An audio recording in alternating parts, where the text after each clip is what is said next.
छत्रपति संभाजीनगर जिले से पिता पुत्र के रिश्ते को शर्मसार करने वाली इस वारदात ने पूरे इलाके में हड़कंप मचा दिया। एक बेटे ने अपने ही पिता की हत्या कर दी और फिर शव को घर के अंदर ही दफना दिया। 10 दिनों तक किसी को भनक तक न लगी, लेकिन जब घर से तेज दुर्गंध आने लगी तब इस दिल दहला देने वाली वारदात का पर्दाफाश हुआ। यह वारदात संभाजीनगर के पैठन तहसील के कड़ेठान क्षेत्र की है। यहाँ 60 साल के कल्याण बापूराव काले का शव उनके ही घर के भीतर मिट्टी में दबा मिला। आरोपी कोई और नहीं, मृतक का 28 वर्षीय बेटा है। पुलिस जांच में सामने आया कि बेटे ने अपने पिता की हत्या करीब 10 दिन पहले ही कर दी थी।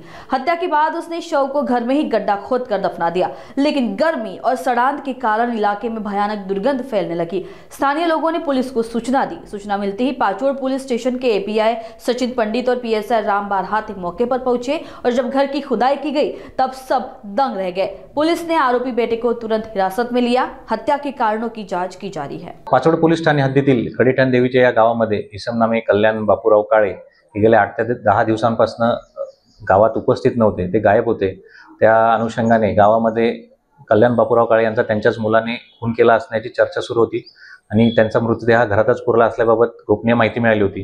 त्या अनुषंगाने शनिवार दिनांक 22/11/2025 रोजी पाचोड पोलीस ठाण्याची टीम आम्ही सदर कल्याण बापूराव काळे यांचे राहते घरी घटनास्थळी जाऊन पाहणी केली असता त्यांनी तिथे प्रेत पुरले असल्याबाबत खात्री झाल्यानंतर त्या अनुषंगाने आम्ही कार्यकारी दंडाधिकारी तथा तहसीलदार पैठण यांना पत्र देऊन आणि त्यांच्या उपस्थितीत सदर प्रेत उकरून काढून आणि त्या प्रेतावर पुढील कायदेशीर प्रक्रिया करून मयत यांचा मुलगा नामे राम कल्याण काळे याकडे सदर अनुषंगाने चौकशी केली असता तो उडवाउडीची उत्तरे देऊ लागले। तेव्हा त्याच विश्वासात घेऊन चौकशी केली असता त्याने वडील कल्याण काळे यांचा दिनांक 16/11/25 रोजी वडील दारू पिऊन आल्यामुळे घरात संध्याकाळी भांडण करू लागले। त्यामुळे रागाच्या भरात त्यांच्या भांडणामध्ये डोक्यात लाकडी दांड्याने मारल्यामुळे मृत्यू झाला आणि मग भीतीपोटी त्यांनी त्यांच्या राहत्या घराच्या बाजूलाच असले मातीच्या धाब्याच्या घरामध्ये त्यांचा मृतदेह पुरला असल्याबाबत त्यांनी सांगितले। त्यानंतर त्यावरून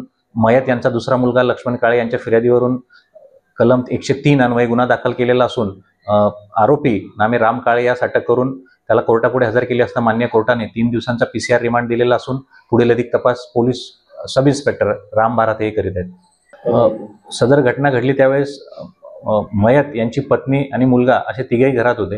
यांचे भांडणं चालू झाल्यानंतर त्यांची आई ही भांडणं बघून आणि घाबरून बाहेर जाऊन बाजूच्या शेजारच्यांकडे जाऊन थांबली होती आणि त्यांच्या भांडणामध्ये नंतर मयत मुलगा राम काळे यांनी वडिलांच्या डोक्यात दांडा मारल्यानंतर मृत्यू झाल्यानंतर घाबरून तो मृतदेह त्यांनी त्यांच्या घरात पुरून ठेवला होता। त्यानंतर सदरबाबत त्यांनी आईला सांगितले होते, पण आई ही एकटीच असल्यामुळे भीतीपोटी तिने सदरची गोष्ट कोणालाही सांगितली नाही।